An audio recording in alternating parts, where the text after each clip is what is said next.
Lines Breaking Point 5. Dito pa rin tayo sa Puwersa Studio sa Sampaloc, Manila. Magiging naman para sa susunod na batang ngayong gabi. Shoutout Heartbeat from Manila, Tigalinya, Iles, Ligos Clothing, Pray for Us, Puwersa Studio, let's fucking go.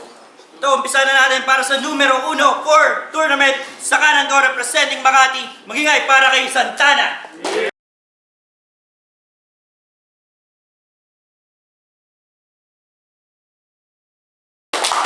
Mali si Boss Ren. Tapos sa kaliwa ko representing Caloocan. Magingay para kay San. Baklas sa dilim, mga has tumayo. Aktibong maningil dun sa may utang na dugo. Durugin ang estado na nangangamoy kalaw. Sa alap ng paglaban ng pasista, isa sa lang bumaklas sa dilim, mga has tumayo. Aktibong maningil. Ayun na, panalo sa atin ng toss coin. Pinili niya muna si Santana. First round para kay Santana. Breaking point 5. Pakinggan natin. Pampainit muna. Rap lines game? Yeah. Pampainit muna, 4 bars. Tangin, ang daming aktivista. Tayo na, yung hinakot mo, ang dami. Meron... Saan na yun? Meron, ayun o. Meron yun. Meron pa to. Kalabang ko, 4 na sapi. Kasi, ito pa isa. Tumugtog yan ng Kalye Tunes. Kasama ni Vitro, pre-laugh trip. Sobrang galing niya kumanta. Tang-ina, nakulong. Sige, pabi. Pero game? Game! Hango sa budismo, kanyang ngalan. Doon pa lang tingin ko, tus na kuya. Kasi dala ko shotgun. Kung bibig mo may buda-buda. Talagang malaging tosin, tol. Mapupuno dito ng luha sa kadugo. Kasi pag pumasok to sa temple, makikita nyo tong nakaluhod. Kaya bitch, please. Nagpapakamonghe, payang tanga, grabe. Eh di para lang pala tong ellipsis. Kasi wala din to sa aking masasabi. Paulit-ulit lang yung rhymes niya sa multi kahit kulang sa lakas. Ano yun? Idol mo si Looney at si DJ Buddha, kaya yung sulat, panay scratch.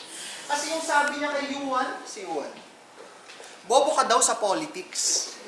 Habang yung talino niya, kasing talino ng lolo mo na Popovich. Uy, Popovich? Tanga! Ma-expose ka ni Santana. Kasi yung bars mo, mas rich pa kaysa kay Wemba Nyama. Doon din mo battle. Kung sino-sino, dinidis mo. Habang yung senyor, naghihintay na may tumama, kala mo nagbibingo. Ni walang wordplay, ni walang punchlines. Basta lang nagreklamo sa pasugalan niyang gagong yan.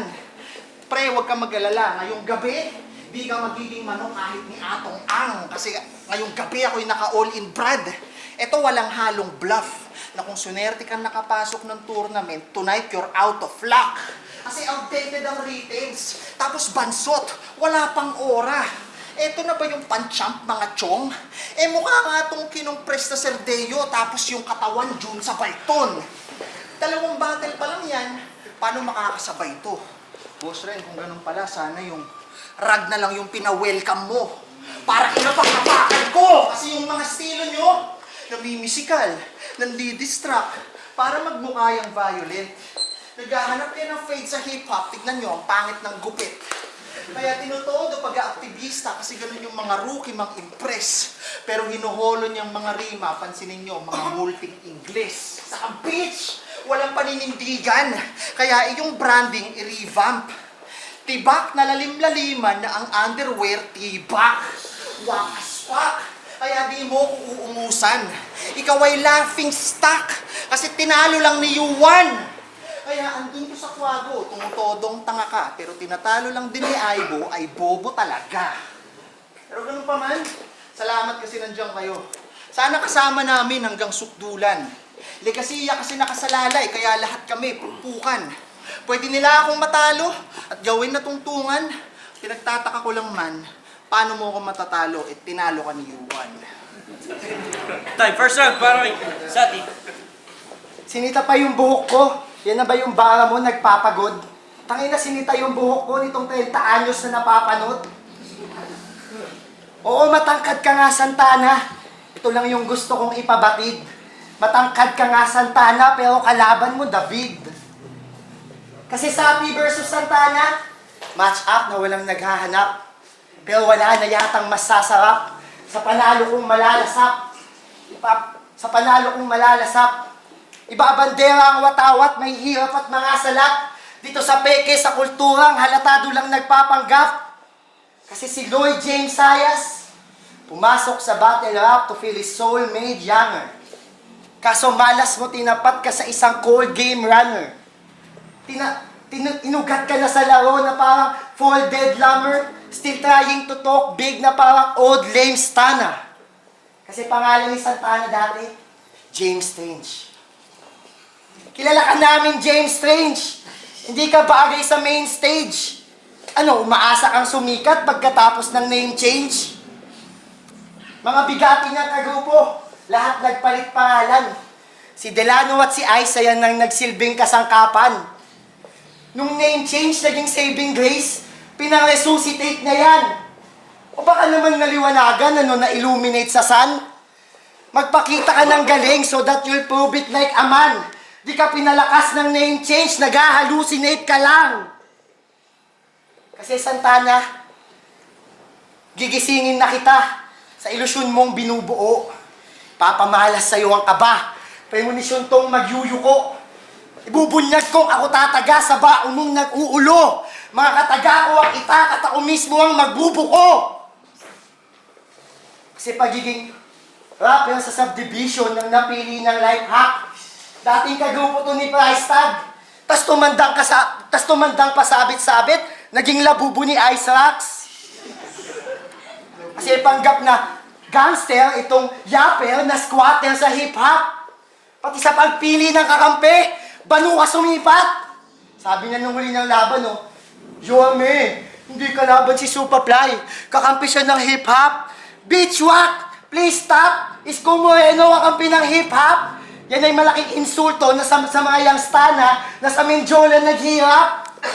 Na itinaguyod ang kulturang nagugat sa struggle nagka-vision. Na hindi magigets na mga katulad mong cartel sa subdivision. Kasi porkit nag-rhyme at nagwe-webbing, eh mas pwede ka na. TF niya daw tuition fee na halagang 20 tanga. Mga token ni Ivy Marcos, tol, mas peke ka pa. Tanggal ka na sa hip-hop, ako magdedeklara. Tanggal ka na. Second round para kay Santana. So, sa round 1 niya, 1-0 na legit. Pansinin nyo pre, yung nareactan lang ng bars niya, kasabi na ni Jeez. O, di ba? Pero wala nang intro-intro, kamukha nito si Sinag. Yung tigabanghayan, mga boss. Yung sa Facebook, si Indy Pierce. Indy Pierce, pero sa akin, hindi ito makakatagos. Long hair, sa pagkilay, pang front, kanyang angas. Puta, pag kinalkal ko yan, pustahan, punong-puno yan ng dandruff. Tapos, ang laki ng tiyan, parang buto ng rambutan, nakakauga kang kalaban kasi hugis ng katawan mo, humps. Kaya sexually frustrated by crisis to. Hindi niya madaan sa bars yung pagka-oiling at hygiene. Wala ka pang nadadali besides sa misis mo, ikaw ay 30-year-old virgin. Kaya, wishlist niya ang sipping at age limit nun ay 16. Nagki-creep in sa mga pre-teens, nakikigimmick at pinagwi-weed trip sila sisik. O hindi? Hindi. Pinagwi-weed niya sila sisik. Legit! Ito kasi yan, pre. Sati, Eli, Keyaru, at Sik. O, inuman yung ganap. Sa battle rap, si Sik daw yung pinakagutom. Kaya si Gago, edibles nila pag. Wala. Hindi pa nga nakahawak ng marijuana yung bata. Ikaw yung kuya, sana man lang nakagabay ka. O, paangat na kasi siya ng langit lupa, kaya nagbabaka sakaling sa trip pakasabay siya. Promising ka Shane, kaya what a shame kung magpapadala ka sa kanya. Hindi makabuo ng name, kaya hanap ibang lane na madadrag niya pababa. Kasi gusto niya maging relevant. Kaya si Tropa struggle. Yung mga kaibigan, putok pangalan, pinagbubomba after. Tumatanda ka na ng paurong sati. Lolong may Alzheimer's at kaya nagpapakahay kasi siya ay isang social climber. Kaya malalaglag ngayong gabi, syempre ikaw, tangina. Paano ka magiging numero 1, di mo kaya mag-isa? Pero, bilib ako sa pakisama mo, pre. Kasi, Kung makadikit sa gagamitin, akala mo epoxy. Curious lang ako, pre. Tropa mo pa kaya si Inops? Uy.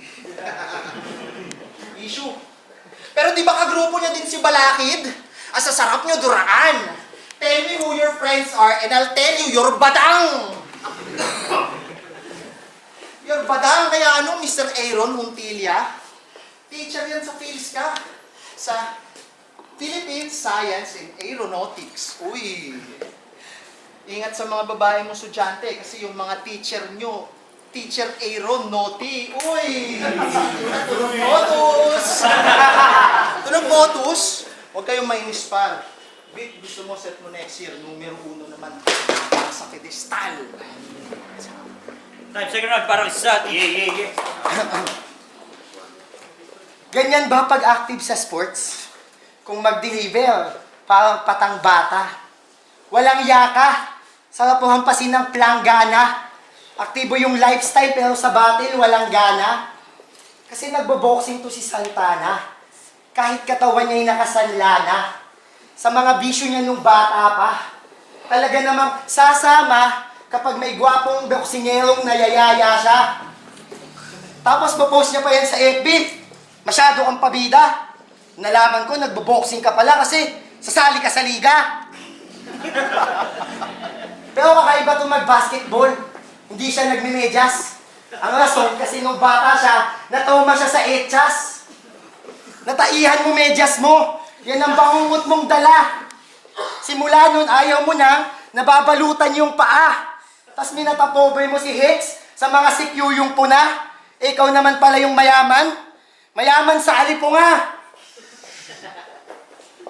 Alam mo, Tol, pag tayo nag-basketball, di kita bibigyan ng Mercy Boy. Paano pag hawak mo yung bola? Yung galaw mo, Dempsey roll? Pero di ako takot sa'yo. Mag-basketball, mag-boxing. Ibuhos mag-all in. Ba't ako matatakot sa isang salot na lampayakot na bonjing? Kasi sumisip-sip yan kay Bitong kada battle. Panoorin na natin. Bonjing na sip-sip kay Bitong. Para madamay sa hit. Pwes damhin ng sakit na nakasento sa week. Mahihirapan kang pagiging bano na allegation mabit. Hanggang kailan ka manlilimos sa validation ni Vit. Kasi boxing, basketball, rap battle, o kahit magsuntukan pa tayo, wala kang ilalamang sa akin kahit ano pa ang idayo. Kahit ilang araw pa si Gago na sa gym mag-ensayo, walang panama pag minama na nang pinalaki sa kanto. Kasi tol, ox ka lang. Yung kalaban ko ngayon, mas gurang. Boss naman, wala na bang mas jujos pa dyan? Hahatiin ko to sa 4, magkakaroon ng cross sa tiyan. Ibebenta ko yung organs. Ibebenta ko yung organs para kinidnap, pasok sa ban. 800 ang benta dyan. Pag pumalag, bobombahan. Wasak-wasak na tong mukha nitong kamukha ni Boss Atan. Kasi masyado kang kupal. Hindi nagme-medyas, natapobre, yan ay fuck up na syndrome. Pag di ka pa tumigil, papakain ko sa'yo yung high socks ni Bitrom. Last round, parang isa Santana.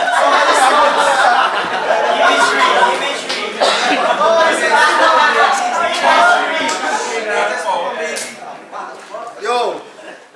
Kita na, di ba? 2-0 na yung score. Legit. Nag-upload ako sa Facebook, pre. Yung mga naka-heart doon, puro chicks. Pura farm lang ba? Alam niyo bang maselan to sa venue? Yung mga hirit neto, nakaka-visit lang.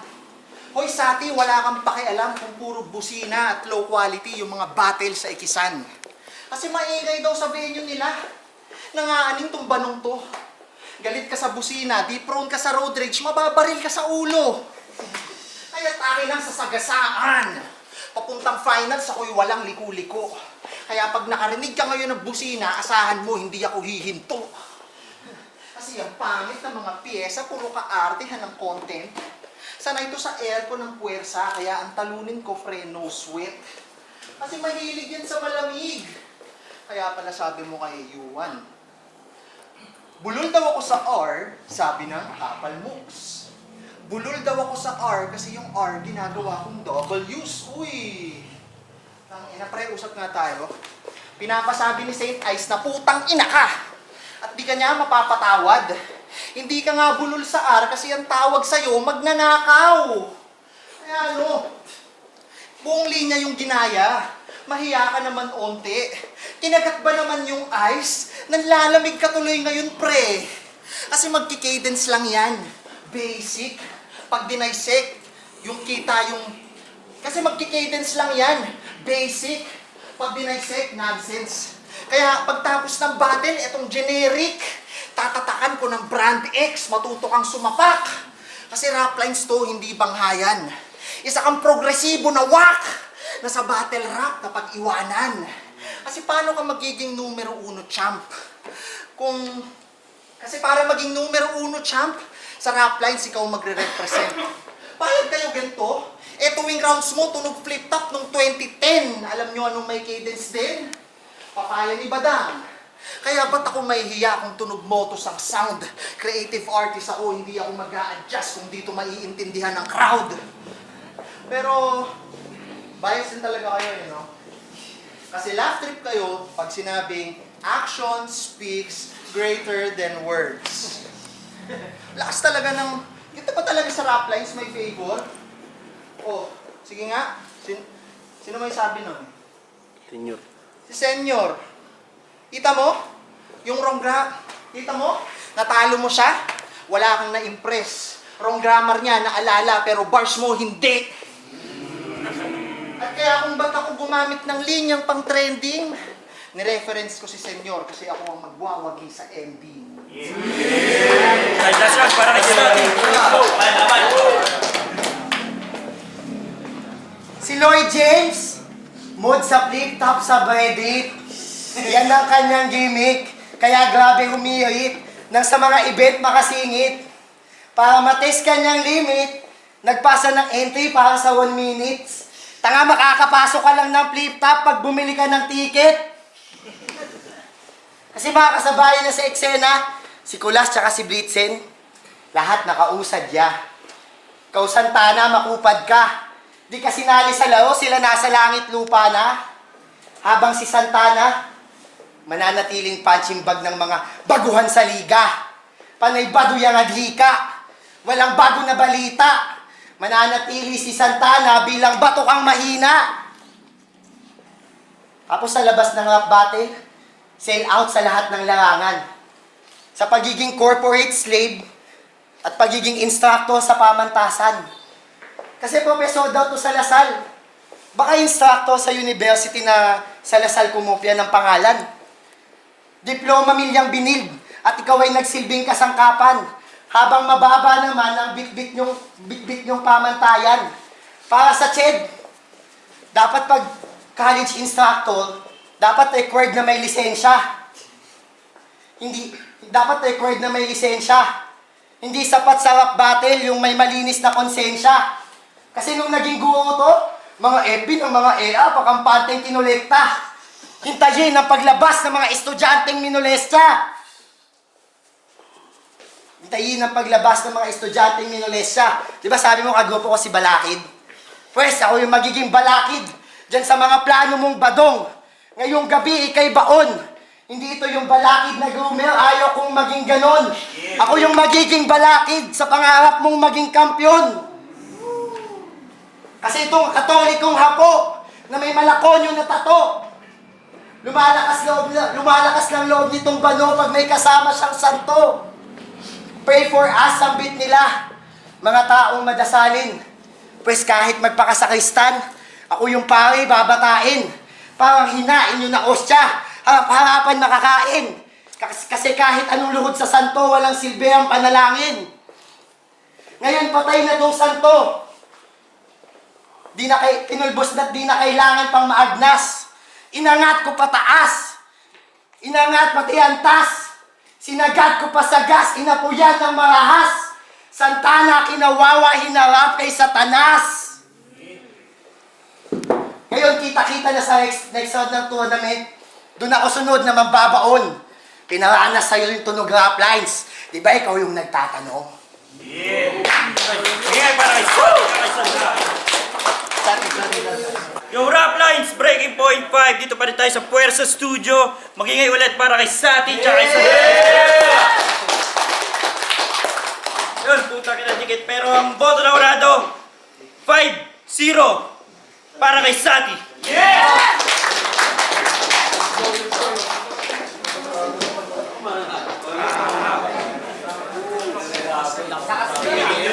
Joe Moza, Kwagaguan, Bangayan. Shoutout to Das Panendas.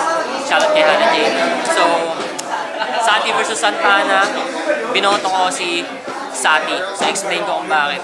Round 1, Sati, rhyme schemes. So, easy to digest. Galing mag-set up for bars.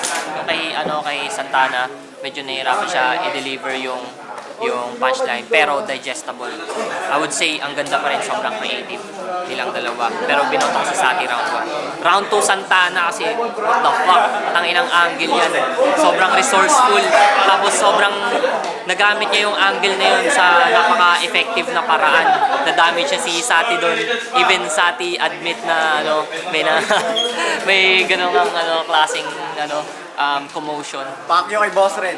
Round 3 naman, kay Sati. Ang lakas nung round 3 nila parehas. Kay Santana, parang nilamon niya na si Sati eh. Pero nag-bounce back si Sati. Nagkaroon sila ng dalawang major na na rise. Tapos yung ender sobrang importante. Para sa akin binigay ko yun kay Sati. Kasi panoorin niyo na lang sa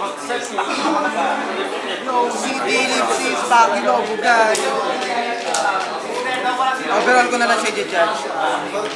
Round 1 kay Sati, slate lang. Mas nagustuhan ko lang yung mga angle. Parehas naman sila. Pero round 2, para sa akin, kay Santana. Tapos yung punches niya, mas gusto ko yung angle niya kila Sisi, tapos nakadirect yung Sati. Tapos round 3 kay Sati na yun. Parang diffusion niya yung ginawa niya. Parang nabalik niya lahat ng mga sinabi sa Yo, Blitzen. Kahit 5-0 yun, tingin ko dikit yun. Siguro sa angles, mas lumamang si Sati. Yung boto ko per round, 1 and 3 kay Sati. Tapos 2 kay Santana. Ang lakas ng angle niya sa 2. Sana mas na-spread out niya yun siguro, or baka nagataasan niya pa. Siguro mas may chance. Pero dikit naman, at saka props na pa rin. Congrats, Sati. Boto ko si Sati pero sobrang dikit. Kung per round ko siya i-judge, round 1, masasabi ko siyang tabla. Parang nagpapainit pa lang si Santana doon na may mga punchlines naman pero parang hindi siya tumatama. As expected, parang hindi siya naglalanda. Si Sati, slow start pero tumataas yung level habang patapos ng round. Kaya parang nahabol niya yung round 1. Kaya tapos round 2 naman kay Santana yun. Medyo flat si Sati doon. Ito naman para sa akin pinakamalakas si Santana.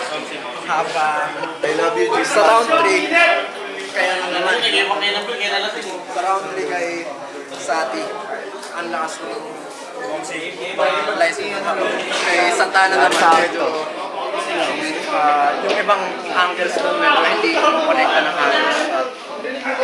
So, by round, mukha siyang tabla. So, chinig ko na lang overall.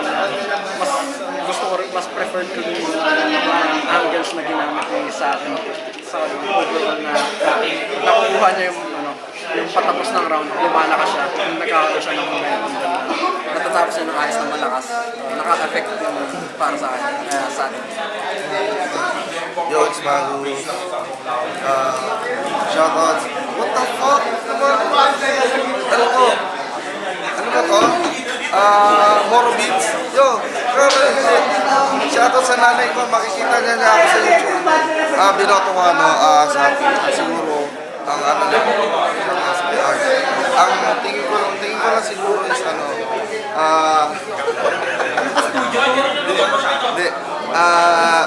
rounds 1 and 3 slight rounds 1 and 3 slight edge kay Ang moro bit sa puto. Ayos eh. Hindi, 1 and 3 slices kay kay Sati. Pero yung round 2, clearly kay Santana. Oh, fucking ass, nigga bitch. Lobo guys, gay, fuck. Hindi, pero yun nga, 1 and 3 Sati. Round 2, Santana.